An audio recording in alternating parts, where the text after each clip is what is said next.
20h sur Equinox Télévision.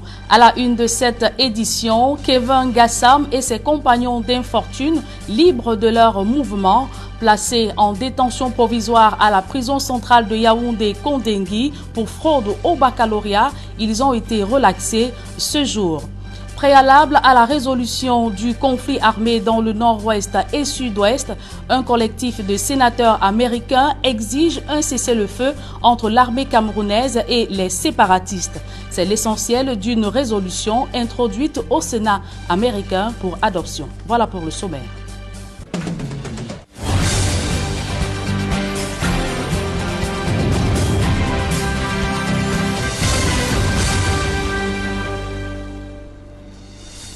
Une fois de plus, bonsoir mesdames et messieurs et merci de rester fidèles sur Equinox Télévision.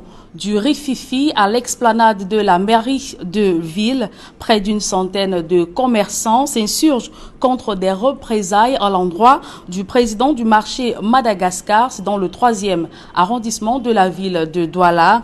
Ce dernier a vu sa boutique scellée hier par des agents de la police municipale. À l'origine, la bataille pour le contrôle des ressources issues des activités de salubrité et gardiennage, entre autres. D'autres précisions dans ce reportage de Claude Equa, Eric Fopoussi.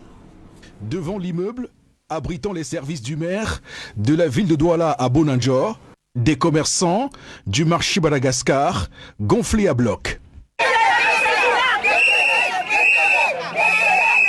La boutique de celui qu'ils appellent leur président élu a été scellée par les agents de la police municipale. Je suis surpris qu'à 11h, je suis à la banque pour un versement. On m'appelle pour me dire que la communauté a envoyé plus de 50 policiers municipaux venir me sceller. Donc vraiment, nous sommes déjà déçus par rapport à l'organisation de monsieur le maire dans nos marchés. Ces commerçants disent être victimes d'injustice depuis 6 mois. En effet, tout est parti d'un arrêté municipal fixant le cadre général de gestion des équipements marchands dans la capitale économique. Signé le 11 mai 2020 par le maire de la ville, Roger Bassadiné, le texte ouvre alors la voie à l'organisation d'élections pour les représentants des commerçants. Quand le maire de la ville est arrivé, il a suspendu la coordination créée par le délégué du gouvernement. Il a organisé les élections dans les marchés, ce qui a été le cas dans notre marché. Au bout d'un processus électoral repris plusieurs fois, au marché Madagascar A, M. Edmond Tamwo est désigné par ses pairs. Nous avons organisé les élections au moins 5 fois dans notre marché et je suis tout porté représentant des commerçants. La dernière fois, ça fait 2 semaines, on m'a élu. Une fois les élections bouclées, la nouvelle équipe entreprend de collecter l'argent nécessaire à l'assainissement du marché. Mais l'initiative rencontre l'opposition du régisseur, à en croire ses commerçants. Nous, les commerçants, nous avons donc décidé de prendre ce qui nous revient de droit. Le gardiennage, le balayage, que c'est nous qui organisons, c'est notre organisation. Les toilettes, puisque tout ça c'est pour payer nos gardiens à la fin du mois. Ils ont demandé le 40% de ces recettes. Nous avons accepté. Parce que nous voulons la paix dans le marché Madagascar. En faisant le trajet quartier Dakar-Bonanjor, les commerçants du marché Madagascar espèrent être entendus. Ils s'en remettent au maire de la ville. Nous sommes déjà fatigués. Nous voulons le super maire. Cette grogne venant du marché Madagascar s'ajoute ainsi à celle toute récente du marché central. À chaque fois, la pomme de discorde est la même. La gestion des marchés pour les commerçants et par les commerçants. Évoquons à présent les nominations dans le commandement territorial.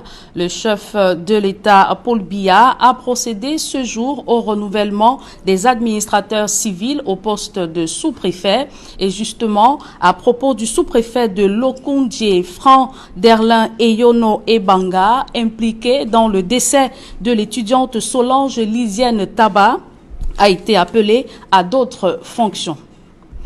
Crise anglophone, des sénateurs introduisent une résolution au Sénat américain pour trouver une solution au conflit armé qui dure depuis 4 ans dans ces régions en crise. Ce collectif de sénateurs exige un cessez-le-feu entre l'armée camerounaise et les séparatistes. C'est l'essentiel d'un communiqué rendu public il y a 48 heures. L'essentiel, c'est avec Jean Pouchouyant.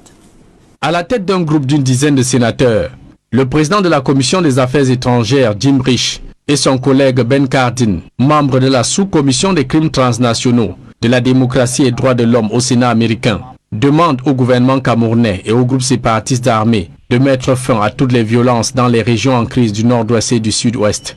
Condamnant avec la dernière énergie toutes les exactions commises au Cameroun anglophone, ces sénateurs exigent un dialogue inclusif d'entre toutes les parties prenantes au conflit. Dans cette résolution introduite au Sénat américain, ces élus démocrates et républicains confondus suggèrent un accord immédiat d'un cessez-le-feu, la sécurisation des couloirs humanitaires pour l'assistance aux populations civiles, l'autorisation des manifestations pacifiques et surtout associer l'opposition, la société civile, dans la recherche des solutions au respect des droits de l'homme et libertés des Camerounais. 4 préalables pour un retour à une paix durable au Cameroun, lit-on sur ce communiqué daté du 8 septembre 2020. En outre, rappellent ces sénateurs, les forces de sécurité camerounaises ont depuis 2016 procédé aux arrestations et détentions arbitraires, torturé des opposants au régime de Yaoundé, des accusations soutenues sur la base des preuves de l'ONG Human Rights Watch, dont les incendies des villages, l'exécution sommaire des civils dans les 2 régions anglophones, indique le communiqué. Élection régionale, le Parti camerounais pour la réconciliation nationale se dit favorable à la tenue de ce scrutin qui aura lieu le 6 décembre prochain. Le leader du PCRN, l'honorable Cabra Libi, s'est exprimé au cours d'une conférence de presse ce jour au siège de son parti. Pour lui, les élections régionales est une opportunité pour la mise en place du statut spécial des régions anglophones décidé lors du grand dialogue national à Yaoundé. Je vous invite à l'écouter. Le PCRN pense que les élections régionales ont même tardé à se tenir parce qu'elles font partie du package de résolution du grand dialogue national et elles visent à déclencher le processus de fonctionnement du statut spécial dans les zones en crise. Parce que pour nous, c'est l'une des plus grosses attentes qui sont rattachées aux élections régionales, ce statut spécial. Et pour que ce statut spécial soit mis en œuvre, il faut donc qu'il y ait déjà une assemblée régionale, un House of Chiefs et tout le reste. On espère que ça pourra déclencher un apaisement de la crise de ce côté-là. Tout comme au PCRN, nous pensons également que c'est une grande avancée pour la mise en place d'un sujet qui nous tient à cœur, le régionalisme identitaire ou fédéralisme communautaire, parce qu'en fait, nous pensons qu'il n'y a pas d'élection des régions, il y a plutôt des élections de départements, et les départements sont aujourd'hui au Cameroun la meilleure traduction de la circonscription identitaire, au-delà de la circonscription administrative. Et puis, pour finir, pour le PCRN qui est nouvellement dans le champ politique camerounais, ce sera toujours de l'expérience à engranger, dont nous irons aux élections, là où en théorie, on pense qu'on peut gagner, notamment l'Union Ekele, mais nous irons également dans le Vouri, dans la Sénégal maritime, dans le Nkam, dans le Mbéré, dans le Faro, et ainsi de suite. Je vous le disais en titre, le jeune Kevin Gassam respire désormais l'air de la liberté. Il a quitté la prison centrale de Yaoundé Kondengui ce jour. C'était en présence de son avocat maître Emmanuel Sim qui suivait cette affaire depuis sa mise en détention provisoire le 2 septembre dernier. D'autres précisions, c'est avec Gizogo.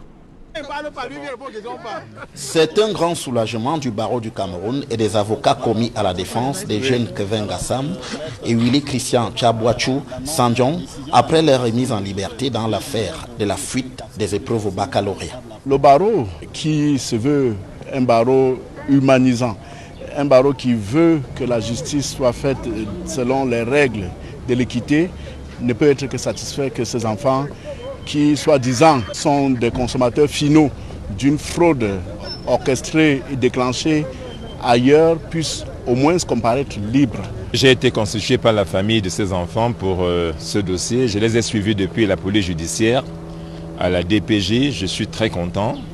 Ils ont fait 1 mois de garde à vue, ce qui a été une durée absolument illégale. Et je pense que les juges ont bien compris que l'issue, ce n'était pas la prison, c'était qu'ils soient libres. Pour l'instant, il faut dire qu'ils sont présumés innocents.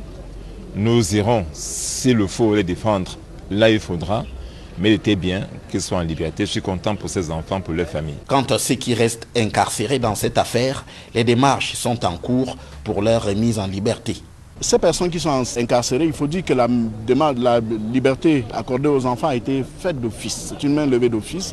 Et celle des 2 autres étudiants et de l'enseignant, on a formulé des demandes de mise en liberté provisoire qui, selon la loi, doivent être communiquées au parquet. Donc ces dossiers ont été communiqués au parquet et nous ne doutons pas un seul instant qu'eux aussi bénéficieront de cette mansuétude pour comparaître libres. Malgré cette issue, l'avocat des jeunes Gassam et Sandjong dit toujours ne pas comprendre pourquoi les personnels de l'office du baccalauréat sont exemptés des poursuites. Je suis très étonné que dans une affaire de fraude aux examens, on poursuit des élèves qui ont découvert dans leur téléphone des épreuves sur des groupes WhatsApp et qu'on n'essaie pas de retrouver le personnel de l'OCB qui était forcément à l'origine de ces fuites. Je dois m'étonner, je ne vais pas en dire plus. De son côté, le barreau du Cameroun invite à ne pas voir dans sa démarche quelque apologie de la fraude. Il ne s'agit pas pour nous, en nous mobilisant pour leur défense, y compris les autres étudiants, qu'on croit que le barreau fait l'apologie de la fraude.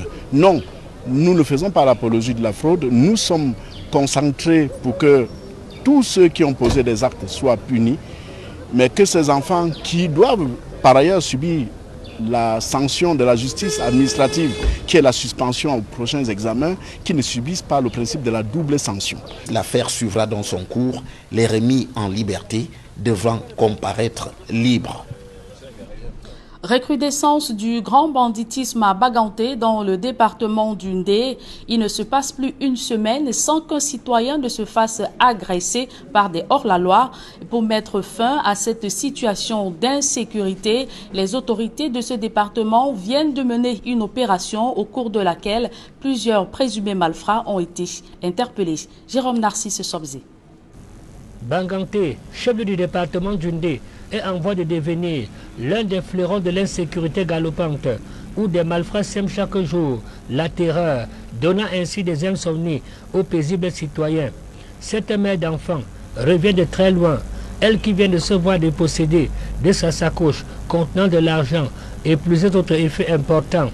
La scène se passe au quartier 2 de la ville de Baganté. Son bourreau, qui au cours de son forfait a blessé sa victime à coups de machette, a par la suite réussi à prendre la poudre d'escampette. Une situation qui a poussé les autorités de la ville de Baganté à mettre sur pied de nouvelles mesures sécuritaires, lesquelles ont abouti à l'arrestation suite à une perquisition de 3 présumés malfrats habitant le quartier 2 de la même ville. Ces 3 présumés malfrats sont impliqués non seulement dans diverses forfaitures répréhensibles par la loi, mais également soupçonnés d'associations de malfaiteurs et de récidivistes criminels. Ils ont été appréhendés alors qu'ils consommaient du chanvre indien. Une situation qui a poussé le préfet du département du Ndé, Franklin François Etapa, pointé récemment du doigt, à tort ou à raison, après la destruction d'un champ d'artémisia soupçonné d'être du cannabis assorti de ses gonds. Que quand bien même vous aurez des jardins, quand bien même vous aurez des champs d'artémisia, lorsque je vais découvrir qu'il y a une seule tige de chanvre indien ou de cannabis, je vais venir tout détruire.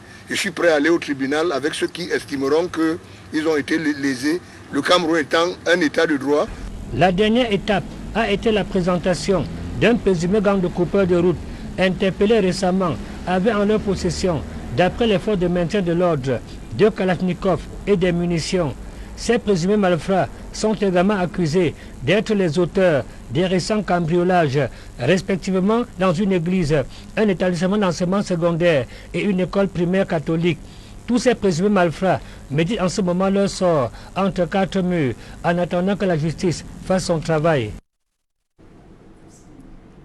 Mettons le cap à présent sur la région de l'Est où les communes qui accueillent plus de 1500 réfugiés éprouvent du mal à assurer leur survie. Le gouvernement, avec l'appui de la Banque mondiale, vole au secours de ces communes à travers le projet Guichet Réfugiés. Benjamin Essam. Sur les 17 communes de la région de l'Est abritant les réfugiés centrafricains, 10 hébergent plus de 1500 réfugiés, soit 3% de la population totale de la commune. C'est le cas des communes de Garoua-Boulaye, Gari-Gombo, Kété et autres.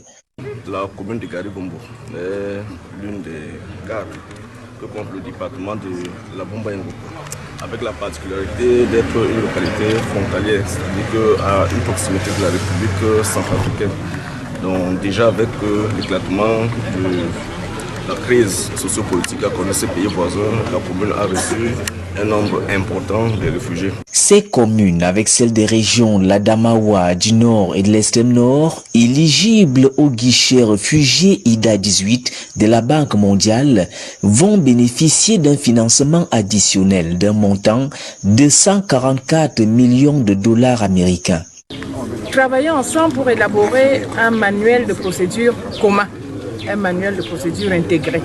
On a effectivement donc un périmètre commun dans lequel nous intervenons, chacun dans sa spécificité, mais nous avons donc des communes qui hébergent des réfugiés et dans lesquelles nous allons travailler. 4 projets vont accompagner ces communes afin de gérer la surcharge due à la pression des réfugiés. Il s'agit de prendre en compte dans les plans communaux de développement la surcharge due à la présence des réfugiés sur le territoire de la commune. La pression qu'apportent de nouveaux élèves dans les salles de classe, la pression qu'apporte une nouvelle surcharge sur le point d'eau, il faut pouvoir capter cela. Il s'agit notamment du programme de développement participatif, le projet filets sociaux, le projet de renforcement de la performance du système de la santé au Cameroun, ainsi que du programme d'appui à la réforme de l'éducation au Cameroun. Nous avons vu que certains dons venaient à contre-temps. Je vais vous citer un exemple. On venait donner les boutures de manioc aux bénéficiaires en mi-octobre. Or, il ne restait plus que quelques jours pour la fin de la saison des pluies. Et après ça, ces boutures séchaient. Soit on partait prendre pour le volet élevage, on partait prendre des caprins dans le Grand Nord. Et dès leur arrivée, ils n'étaient pas adoptés à l'environnement. Il est donc question, à travers ce guichet réfugié, d'imprégner les maires des communes cibles ainsi que tous les acteurs locaux concernés sur l'approche intégrée et le mécanisme de mise en œuvre. Les populations de Marza, en Gaoundéré, menacées d'expulsion de leurs terres, victimes d'intimidation, elles accusent des conseillers municipaux de la ville. D'autres précisions avec Guy Zogo.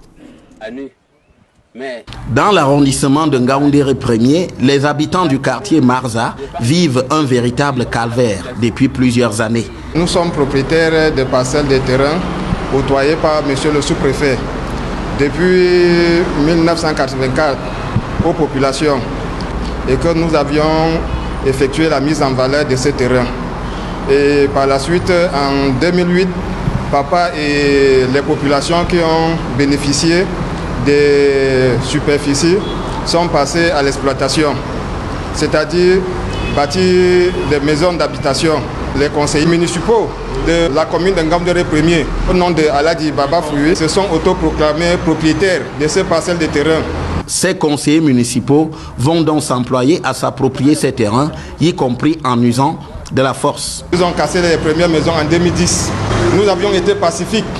Nous sommes allés voir notre chef de 3e degré qui nous a laissé entendre que ce genre ne dispose d'aucun terrain sur le site. Et c'est ainsi que nous avions repris les constructions. En 2013, ils sont donc revenus. Et là, en utilisant la violence, parce qu'ils étaient armés de haches, de couteaux, de gaz lacrymogènes. Et c'est de là où nous avions essayé de résister. Et ils nous ont agressés par la violence avec les armes qu'ils avaient en pulvérisant, le gaz lacrymogène. Moi-même, ils m'ont battu, mon papa, tous ceux qui étaient là. Le chef de quartier que vous apercevez sur ces images, à l'époque, en est mort. Mon papa était séquestré à la mairie pendant 5 ans de temps. Ils lui ont obligé à boire de l'eau empoisonnée par du gaz lacrymogène. Et c'est de là où par la suite il est rentré à la maison. Et il nous a fait part de ce que la gorge était complètement sèche jusqu'au niveau du ventre. Il s'était retrouvé avec le doigt cassé, oui, avec les douleurs partout au niveau du corps. Mon papa est décédé de suite de la violence en 2015. Pourtant, les plaintes des expropriés n'ont pas prospéré devant la justice qui n'a pas tenu compte de la qualification de coup mortel et après moultes entraves faites aux plaignants. Finalement, les mises en cause n'ont été condamnées qu'à des peines de prison avec sursis. Depuis, les plaignants se sont pourvus en cassation. Préoccupation, c'est que les couches défavorisées auxquelles ces gens passent leur temps à arracher les terrains puissent regagner leur parcelle de terrain. Parce que ce sont des personnes démunies. Et aujourd'hui, quand on les arrache les terrains, ils n'ont pas de boulot. Il y a des aveugles. Et des aveugles qui sont soutenus par les affaires sociales. Et les prêtres catholiques et certains missionnaires qui leur viennent de temps en temps en aide. Et vous voyez, quand on les arrache les biens comme ça, là, c'est difficile. Maire de Ngaoundéré Premier à l'époque de cette affaire, Bobo Saliou affirmait que ce terrain était destiné à la construction de la SAR FM, puis du CS, avant d'indiquer qu'il avait été cédé à la mairie par l'ancien député UNDP Nana Koulania. Aujourd'hui, Bobo Saliou est le super maire de Ngaoundéré. Les plaignants l'accusent d'avoir juré d'éteindre cette affaire par tous les moyens. Joint par Equinox Télévision, l'intéressé dit ne plus s'intéresser à cette affaire. Retournons dans la région de l'Est où les travaux de construction de la voirie avancent malgré le retard accusé par les études préliminaires. Mais il faudrait encore près de 20 milliards de francs CFA pour le bitumage de 15 km supplémentaires. Le maire de la ville vient de formuler la demande de financement additionnel à l'endroit de l'Agence française de développement. Benjamin Issam. Bertoua, capitale régionale de l'Est, transformée en un vaste chantier depuis quelques mois. Les travaux de voirie sur un linéaire de 15 km battent leur plein. Les rues de certains quartiers sont déjà revêtues au béton compacté au rouleau. Une technologie innovante qui a fait ses preuves sous d'autres cieux. Pour la qualité et la durée, c'est un très bon matériau. Comme toutes les chaussées en béton d'ailleurs. Si vous avez quelques-unes, on en a quelques-unes dans la ville de Yaoundé et la ville de Douala, vous verrez que les chaussées en béton sont très résistantes, car elles sont bien faites. Les habitants de Bertoua, principaux bénéficiaires de ces infrastructures, apprécient différemment. La ville de Bertoua est en train de changer, en train de migrer, et progressivement, on est en train de voir quelque chose, n'est-ce pas, de beau qui sort de terre. Je peux juste seulement féliciter, n'est-ce pas, les acteurs, afin de ne pas baisser les bras. Quand on dit, n'est-ce pas, que ça change, c'est pas forcément dire que tout est parfait. C'est qu'on dit qu'on aimerait que, n'est-ce pas, d'autres choses encore arrivent, que les projets, que les budgets soient véritablement consommés. À l'horizon 2023, on s'attend à ce que les chantiers de voirie, d'équipements marchands et d'espaces verts du contrat des endettements développement soient totalement livrés. À la mairie de la ville, maître d'ouvrage délégué, on négocie auprès de l'Agence française de développement un financement additionnel pour 15 km supplémentaires de voirie. Ce que le CEDUA fait n'est pas terminé. Ça a un bout d'inachevé. Donc il était question également au cours de ce comité de demander, n'est-ce pas, que notre bailleur de fonds qui est l'AFD puisse financer les autres 15,7 km de route que nous demandons. Si ce financement est disponible, nous aurons une ville totalement, ou du moins en grande partie, soutenue. Les membres du comité de pilotage de la cellule locale du CD2 viennent de marquer à Bertois leur approbation sur l'évolution des travaux. Il fallait évaluer les recommandations du premier comité de pilotage qui s'est tenu en 2017, parce qu'il faut signaler ici que ça fait 3 ans qu'on n'a pas tenu le comité de pilotage. Et vous avez vu comme moi que le niveau d'évaluation était satisfaisant parce que la mise en œuvre du projet est effective. Parmi les invités de ce comité de pilotage, les maires des villes de Bamenda et de Garoua qui relèvent la similitude des difficultés dans l'exécution des travaux. Vous savez, la ville de Garoua bénéficie également du financement de ce financement CDD. Donc je profite de cette occasion pour remercier le gouvernement et la coopération française pour ce soulagement que nous avons obtenu dans la ville de Garoua pour améliorer, n'est-ce pas, la mobilité urbaine de la ville. Et ce profil nous a permis, n'est-ce pas, de constater déjà qu'il y a une similitude de difficultés qui sont rencontrées à Bertois et à Garoua. Méfaits de la Covid-19 sur le secteur des oléagineux, les opérateurs de la filière ont donné une conférence de presse à Yaoundé pour rassurer les consommateurs camerounais sur la disponibilité en quantité et en qualité des huiles et autres produits dérivés. Je vous propose d'écouter la réaction de Jackie Kemle. Il est le secrétaire général du regroupement des producteurs des oléagineux. La filière des oléagineux continue à jouer son rôle, c'est-à-dire celui de porteur. Cette filière, il est bon de le savoir, contribue énormément au développement de notre pays. Elle permet d'engranger annuellement une moyenne de 50 milliards en termes de devises. Et c'est cela qu'on attend. Il est bon qu'on sache que nous restons dans cette perspective. Les dispositions ont été prises pour que les espaces marchands soient approvisionnés en huile végétale raffinée, en savon de ménage de toilettes, en quantité et en qualité, malgré la période difficile liée d'abord à la Covid-19, mais également au fait que nous sommes en période de baisse de production. Et on se serait attendu à ce qu'on commence à crier qu'il y a pénurie, crier qu'il y a inflation, mais des dispositions ont été prises dans un échange nourri entre la filière et le gouvernement pour que nous soyons en capacité d'importer pour remédier au déficit structurel qui est déjà de l'ordre de 160 000 tonnes. C'est inquiétant quand on regarde la production qui quasiment stagne autour de 360 000 tonnes avec une demande ou alors une capacité réelle de transformation de l'ordre de 1 179 000 tonnes par an. Et cette note qui nous parvient à l'instant, dans la vague des décrets du chef de l'État Paul Biya, la diplomatie a été touchée avec la nomination d'un haut commissaire à l'ambassade du Cameroun en Afrique du Sud en la personne de Anouangele Solomon Azor. C'est avec cette note que nous mettons un terme à cette édition du journal. Retrouvez dans quelques secondes Serge Alain Autou pour la deuxième partie d'Equinox Soir. Serge Alain. Voilà, crise dans le nord-ouest et le sud-ouest du Cameroun. Un collectif de sénateurs américains exige un cessez-le-feu immédiat.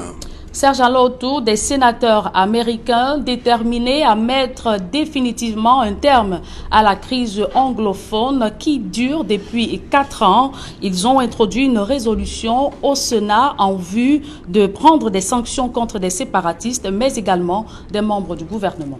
Voilà, madame, monsieur, c'est donc l'essentiel. Equinox Soir, deuxième partie. Bonne soirée à vous, Julien Berthe Bissaï. Très bonne soirée à vous, Serge Alain. Rendez-vous demain. 20h. Dans un instant, madame, monsieur, la suite. Equinox Soir.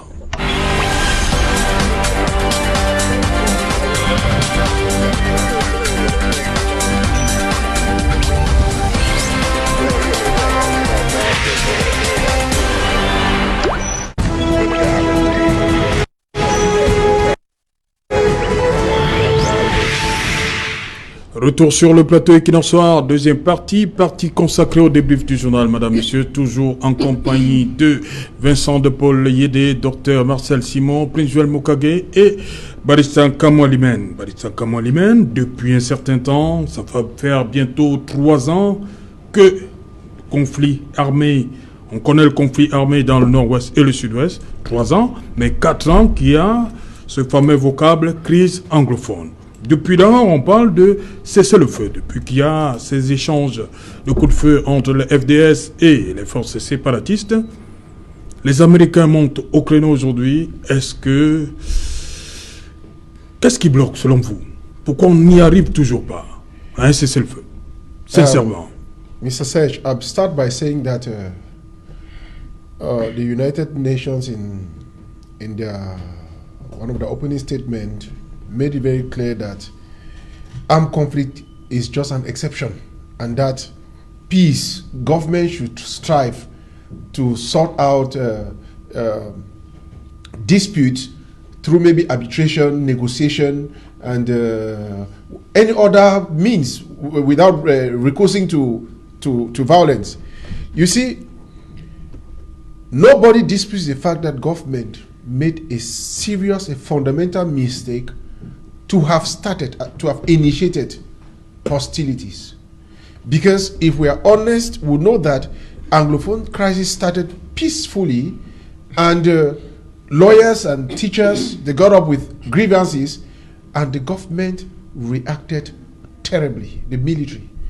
And I was, at that period, I saw firsthand what really happened. I was a student doing masters in University of Boya, and so I could say with certainty that the government, the military acted out of proportions. And that is what now led to hostilities. You see, when the population became a target, they gave the room now for a third party to come in with their own ideology. What I want us to know is that, Alain, Ambazonia is not a creation of recent dates. Ambazonia has existed as long as Anglophones came into unity with Francophones. But they only had the opportunity to take advantage of what is happening when government failed to manage the Anglophone crisis in a peaceful means. And so it is necessary that these parties should drop arms and come back to dialogue. But it is unfortunate that the Cameroon government is hesitant to open frank dialogue. And unfortunately, one of the key factors of the people who can open such dialogue is a Minister of Territorial Administration, which unfortunately is at a cross-tight with Anglophones.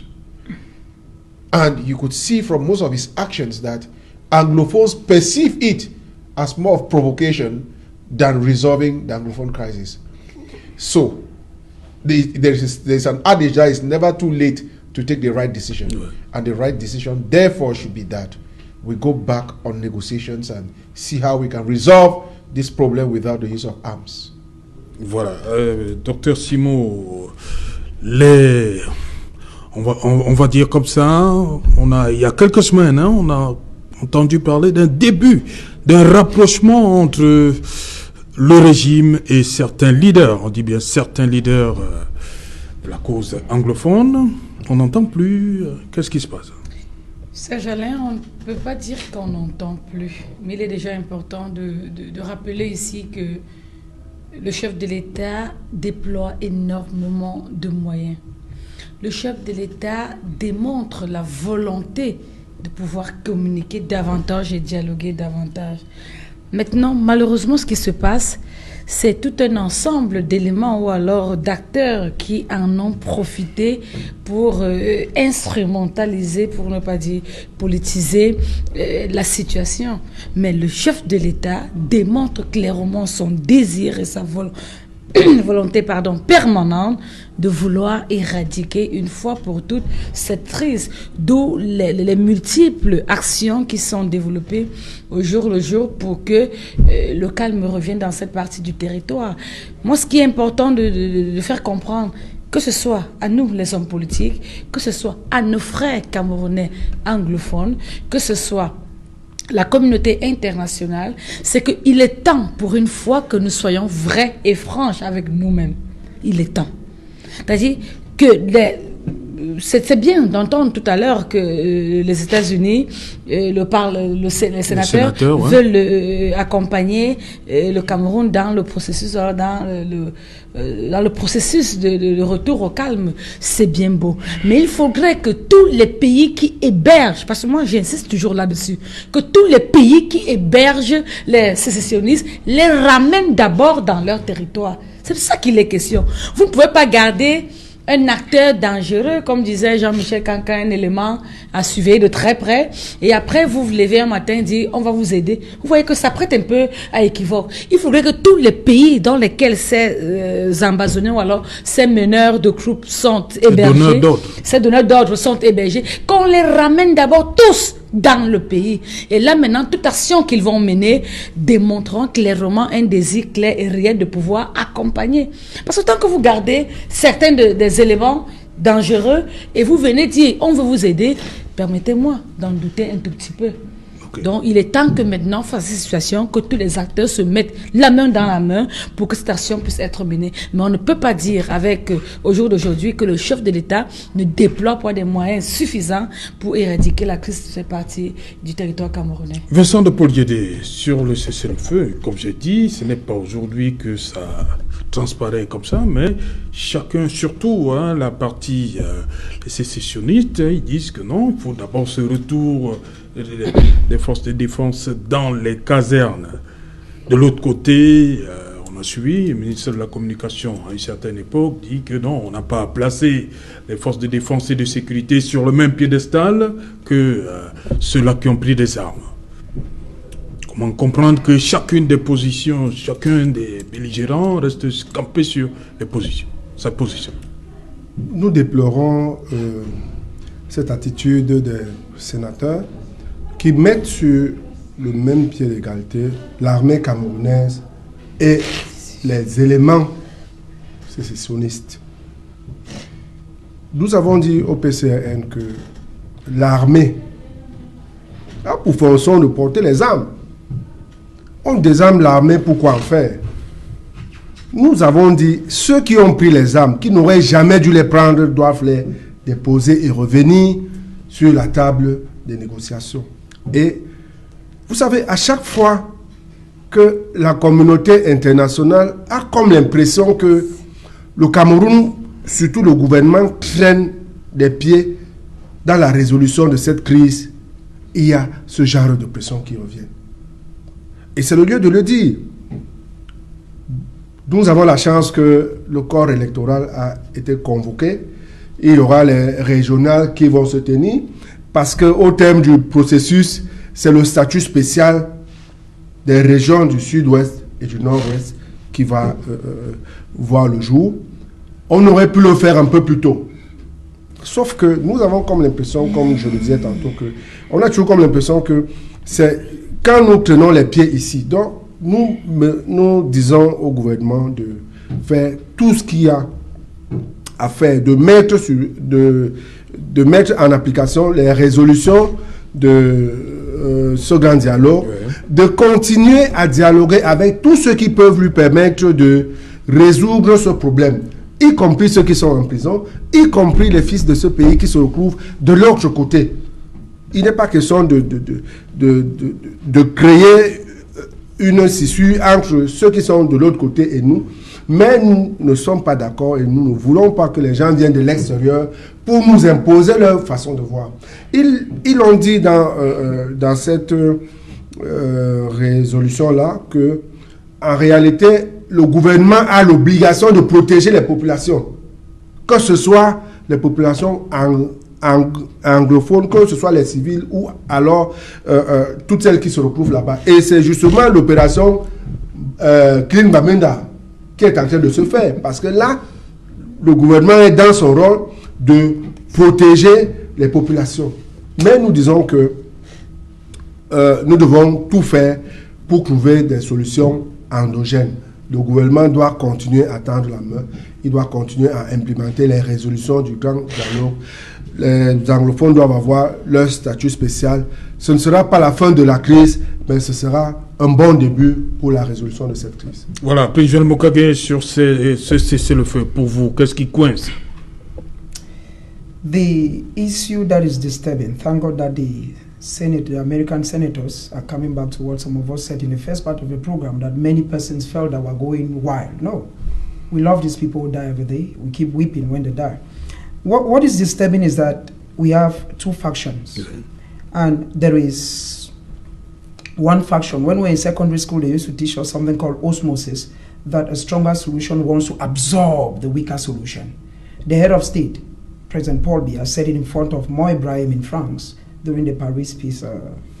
In Paris, he said that the French, or rather the La République, has been struggling to assimilate. It is his statement, to assimilate the English section. That statement wasn't the best. Now, so when you have two factions, where one person feels that the person can use, like, keep Bamenda clean. Because I said it from day one. Maybe people are looking at it, you don't mean come and ask you questions. I know what will happen. We shall be seeing the repercussions in the day ahead. So what is blogging is very simple, Serge. It is because we have one faction... Non, ne changeons pas le terme. Hein. C'est Bamenda clean, pas keep Bamenda clean. Yeah, Bamenda clean. Now, voilà. It's almost the same. Yeah, restons sur le... I was saying that, I'm saying that we have two factions. The separatists on one hand, the uniform officers, who are the military in one hand. But all these people have one boss. The boss is the government. But now, like you asked Dr. Simo a while ago, at one time we had a sigh of relief when it was on all platforms that the government had gone close to Sisika Yuktabe in prison, and we're like, okay, if they go to him, whom is brandished as the president of the Ambazonians, we were already like, okay, if the government has gone close, then we are one step. Because many persons had said that one of the reasons, or what made the major national dialogue to be a fiasco, a failure, was the fact that other persons of the other camp were not represented. So when the government went close to Sisiko, we felt that, okay, we're one step out of this mess. But at one time, it died. Mais on a suivi des voix qui se sont levées pour dire que bon, Sisiko ne représentait plus rien. Yeah, the issue is, that's why the first thing is, there are a lot of factions. Oui. Okay? Just like in the government, there are those, it's an issue of faction, but I'm saying that, Serge, what is delaying the process is the fact that there is one person who feels that he has all the power, feels that he can use all the necessary measures to impose. I said here on this platform one day that when you want to beg somebody, you don't put your head up, you put your head down. And if possible, because it's an issue of a dialogue. It's an issue of discussing. They are brothers. Southern Cameroon, La Republic is all one. But what is happening, and it will keep going, is that the government from the 30th of September to the 4th of October 2019, what they call the major national dialogue, it is glaring it failed. The special status... Est-ce que les invitations n'avaient pas été envoyées, adressées à invitations ces donneurs d'ordre qui se trouvent à l'étranger? Correct. Invitations were served, but do not forget that the Minister of Territorial Administration, later on, there was a press briefing where they said those who are out should be brought back home, just like Dr. Simo was saying that they should be brought back home. Now the issue is, the people were like, will they be secured? If Sisiko Ayuktabe holds a meeting in Nigeria and is brought to Cameroon and is sent to prison till now, the other people you were inviting, like the Ebenezer Akwanga and the Mancho, this other guy, there are so many of them. Yeah. Now, they were like, if we come, how secured are we? They were like thinking that it's a trick that the government wants to play to add them to the other prisoners. That is why I'm saying that, Serge. That is what, because they wrote back that if the government of Cameroon wants them to come, donc pour la sécurité n'était pas assurée. They wrote back that, okay, if you want us to come, let us be reassured, because the Sisikos were picked. It was as if it was something like. Non, est-ce que c'était le même? C'est pas le même contexte. It wasn't the same context, but the issue is they know that since their compatriots are in prison for the same crime, their security is questionable. I want to still reiterate the fact that, Serge, when I said on the first part of this program that what we are doing are cosmetic solutions, it will lead us nowhere. The American ambassadors have said, or the senators, because if you look at what has been ongoing, decentralization that they are preaching is not the wish and the aspiration of the people. It's the truth. I gave you an example here of a survey carried by Christian Cardinal to me, and what the people said is there. I'm not saying what I'm saying what the people said. The Social Democratic Front, which is a national party, is proposing federalism. We left from a federal state to a unitary state. Where is decentralization coming from? You don't force... Attendez un peu, le peuple actuellement n'est plus dans le fédéralisme, soyons clairs. Donc, il faut changer on les évolue choses, ou on est... Non, je vous en prie. Vraiment, un minimum, un moment dans vos propos, si vous me permettez, on sent beaucoup d'incongruité. Permettez-moi de vous le dire. On sent beaucoup d'incongruité. Finalement, on se dit, qu'est-ce qu'il est en train de dire celui-là? Le peuple actuellement, dans cette partie du territoire, du Nozo, comme vous le dites si bien, n'est plus dans le fédéralisme. Une étude l'a démontré clairement. Non. Une étude l'a démontré très clairement. Je vous dis, actuellement, la préoccupation de ces peuples, permettez que je chute. Oui. La préoccupation de ces gens, c'est la paix, c'est le calme, c'est la stabilité. On ne peut pas s'asseoir dans les intérêts de fédéralisme, continuer à tuer les citoyens, continuer à découper, à charcuter les gens, et vous me dites leur intérêt, vous les réduisez au fédéralisme. Non, c'est pas de ça qu'il est question. Vous sauver la paix. Comme disait... Parce que vous l'aviez dit à l'instant, il y a régulation de situation. On ne sait même plus qui exactement est pour la cause anglophone. Comme disait Barissa, chaque jour, quand on dit qu'il y a quelqu'un qui est tombé au nord-ouest, au sud-ouest, ce sont nos frères. Laissons l'affaire qu'on dit que nous sommes tous les Camerounais. Non, pas seulement les vôtres, ce sont les frères de tout le monde. J'ai perdu les membres de ma famille. Je ne dis pas que les Camerounais. Je ne dis pas les Camerounais, j'ai perdu les membres de ma famille. Ça atteint un niveau où on ne devrait plus prendre ça comme ça. Permettez. On ne devrait plus prendre ça comme ça. C'est pour ça on devrait déposer ensemble un esprit plus ouvert, du vivre ensemble. On ne peut percevoir dans l'esprit de mon frère, mais c'est pour tout le monde. On ne veut plus cette action-là. Docteur Simon. Docteur, je vais vous répondre honnêtement. Il n'y a pas la majorité des Camerounais qui pensent que décentralisation règle les problèmes. Ça, c'est faux. Anglophones, des anglophones sont divisés sur deux options. Soit séparation comme le fédéralisme. Il n'y a pas de troisième point. Il n'y a pas. Décentralisation. Ce qui se passe est imposé par l'État. Parce que l'État croit qu'en faisant ça, ils vont toujours avoir le pouvoir de gérer des choses. Vous comprenez? Donc, il n'est pas question de venir dire que la majorité d'anglophones veut de la décentralisation. Ça, c'est faux. Revenons sur des propos que mon co-panéliste a dit. J'ai eu l'opportunité, n'est-ce pas, de faire le droit de traité. Et au niveau de Master et PhD que je fais maintenant. Et l'une des choses qu'il faut connaître, c'est que l'État fait partie, n'est-ce pas, des Nations Unies. Les ambassadeurs ne sont pas. Et en tant que membre des Nations Unies, n'est-ce pas, des autres pays peuvent faire des propositions à l'État du Cameroun. Quand ils disent que il faut qu'on trouve une solution autonome de notre problème. Endogène, c'est de réduire Cameroun, notre pays, n'est-ce pas, comme si nous vivons à part du monde. Et quand donc des sénateurs américains parlent de cesser le feu, n'est-ce pas, qu'est-ce qu'il s'agit? Premièrement, l'armée sort seulement quand il y a la guerre. Donc, l'armée peut rentrer. Il y a la gendarmerie et la police qui peut sortir pour le maintien de l'ordre. Donc voilà de quoi il s'agit. Donc, que des militaires rentrent dans les camps, n'est-ce pas? Je vous donne l'esprit de ce qu'ils ont dit. Et ça ne sera pas juste de dire que de les simplifier, de simplifier ce qu'ils ont dit. Non, ils ont raison. L'armée sort que quand il y a la guerre. Et au Nozo, il y a l'armée. Donc, cessez le feu me dit que l'armée rentre, n'est-ce pas, et que la gendarmerie et la police pour continuer. Vous comprenez? Puisque l'autre côté a déjà pris les armes, qu'est-ce qu'on fait? Vincent de Paul.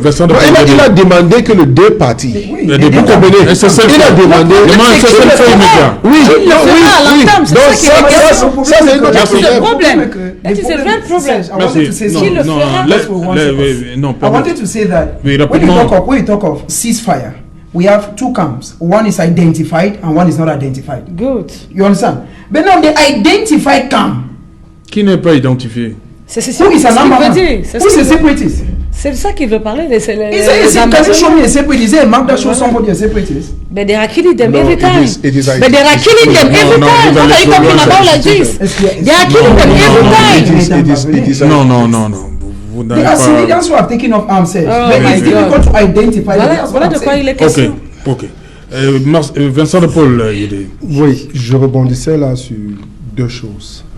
Déjà, le fédéralisme ou la décentralisation ne veulent rien dire. C'est le contenu. Nous sommes tous d'accord que les populations du sud-ouest et du nord-ouest, et pas seulement, ont envie de gérer elles-mêmes leurs affaires. Donc, quand on parle de décentralisation ou de fédéralisme, tout dépend de ce qu'on va mettre dedans. Tout dépend du degré d'autonomie que les populations vont avoir.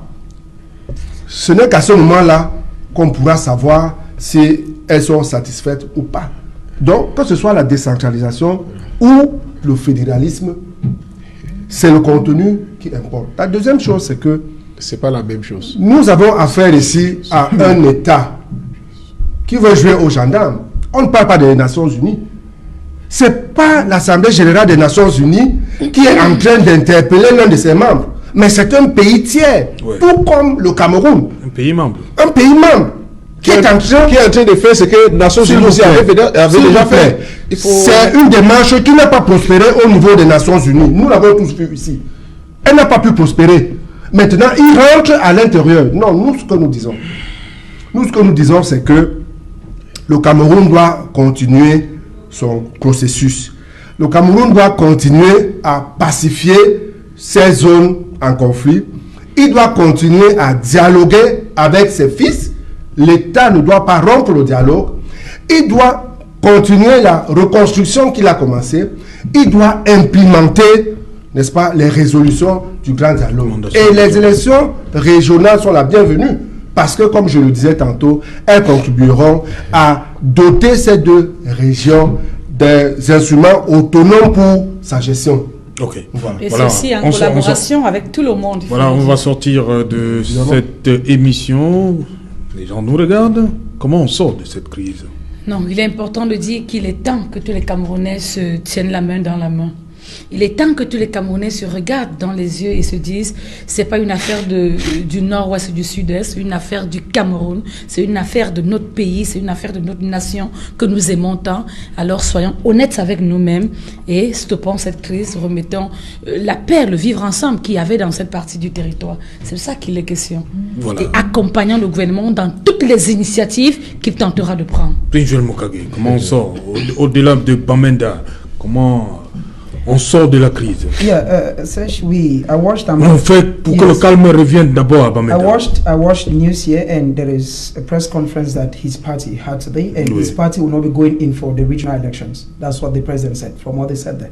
And he is adding his voice to the voice of so many political parties. Don't forget that decentralization or the regional elections is decentralization already. If political parties are already thinking that it is not a way out of the crisis, it means there is cause to rethink.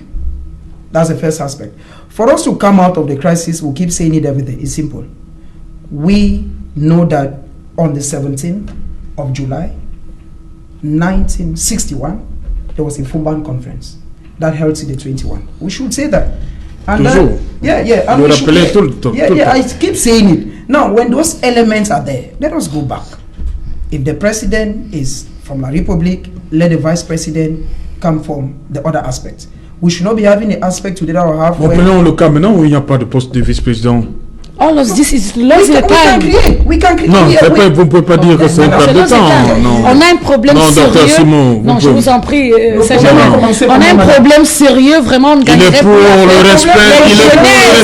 Les situations qui nous apportent. Il est pour le respect scrupuleux des résolutions de la conférence de Fumban. On gagnerait à trouver des solutions concrètes qu'on en a sous la main, déjà avec Bamenda Dakli, qu'on approuve, qu'on apprécie. Il y a 4 ans qu'on a commencé Bamenda Dakli et nous sommes encore dedans. Non, Prince Joel, c'est vous qui avez la parole. Vous dites qu'il faut respecter ce qui est sorti de Fumban. Normally, we should go back and respect Constitution. It's the law.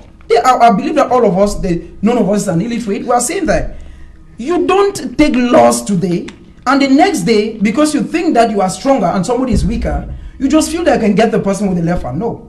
Let us respect what should be. Il y a cet aspect qui revient très souvent, République unie du Cameroun à République du Cameroun.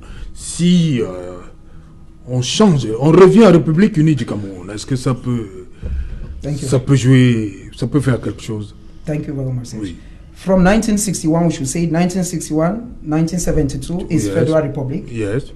1972, we have unitary state, and in 1984, the president. And all these stages, people voted. Because 11th of February, there was a plebiscite. And the 20th of May 1972, there was a referendum. But donc vous condamnez l'acte that the president du président de la République single-handedly called Cameroon today La République du Cameroon. C'est ça le problème. No, those are the errors. The errors are so many, but this is one of the major errors. That you call a country La République du Cameroon when Southern Cameroon was still an integral part of Nigeria. If it's a lie, Cameroonians are watching. So let us go back to what is true. I want to reiterate here that says, each time somebody is killed in the Northwest and the Southwest, I cry, all of Cameroonians will cry, but the solution is not these cosmetic things. I'm still saying it. Because we keep creating commissions, we have had bilingualism commission, we're not seeing the effect. We have had DDRL, we're not seeing the effect. Special status is not being felt. Reconstruction, we are not seeing. This is Bamenda clean. Let us see how far they can go.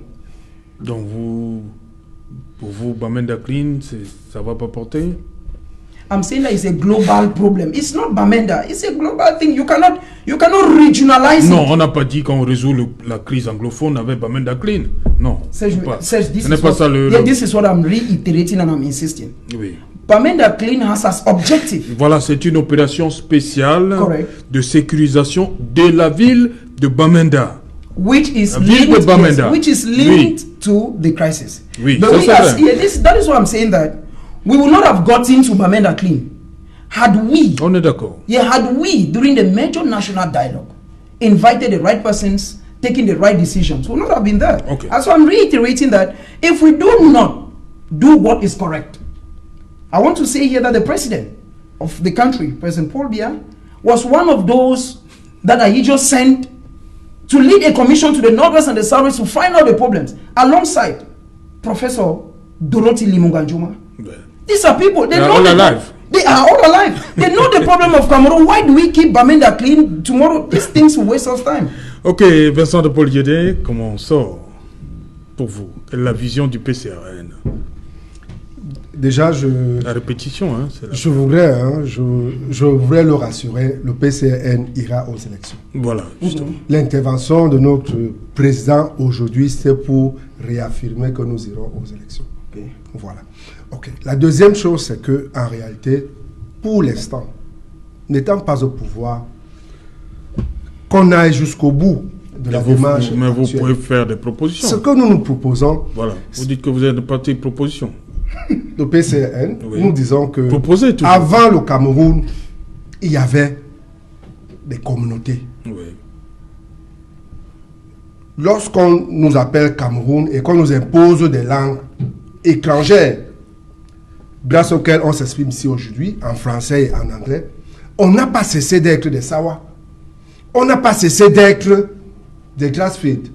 On n'a pas cessé d'être de toutes les autres communautés. Nous pensons donc que ce lien-là est beaucoup plus fort que le lien qui est cause de ce conflit aujourd'hui, qui est celui de la langue et des langues étrangères. Nous proposons que désormais, on ne se revendique plus anglophone, on ne se revendique plus francophone, mais qu'on se revendique comme étant une communauté. Et c'est pour ça que nous avons proposé le fédéralisme communautaire ou le régionalisme communautaire, où les gens vont se retrouver entre eux et vont se prendre en charge et vont gérer leurs problèmes selon leurs us et coutumes. Okay, Mr. Kamara, you have the key to close the program, close the door. Well, there's a lot to be done. The very first is, if it's Anglophone crisis, we should go back to what we agreed when we're coming back to meet our brothers, French Cameroon. We should go back to it. Fumban 61. Yes, we should go back to it. And search believe me that whatever we are doing now in decentralization, whatever, the end is that we will one day go back to federalism. And the Anglophones know the importance of federalism. We, for one reason or the other, or by stroke of luck, we were governed by the British through indirect rule through Nigeria, and we have the way we look at life. We have a way that we manage our resources, which is quite different from the way our Francophone brothers, who inherited the bad attitude of France, are doing. Yes. So concerning Anglophone problem, they have to go back. But there's another problem concerning Cameroon itself. The government has to be honest. If they have to solve the Anglophone crisis, the government needs to be very honest. Merci, merci Barrister Kamwa d'être venu. Merci Vincent de Paul. Merci Dr. Simon. Thank you, Prince Joel Mokage, for coming. It's always a privilege sharing with you, Serge. Ok, madame, monsieur, nous sommes donc arrivés au terme de cette édition Equinox Soir. Bonsoir, Bamenda.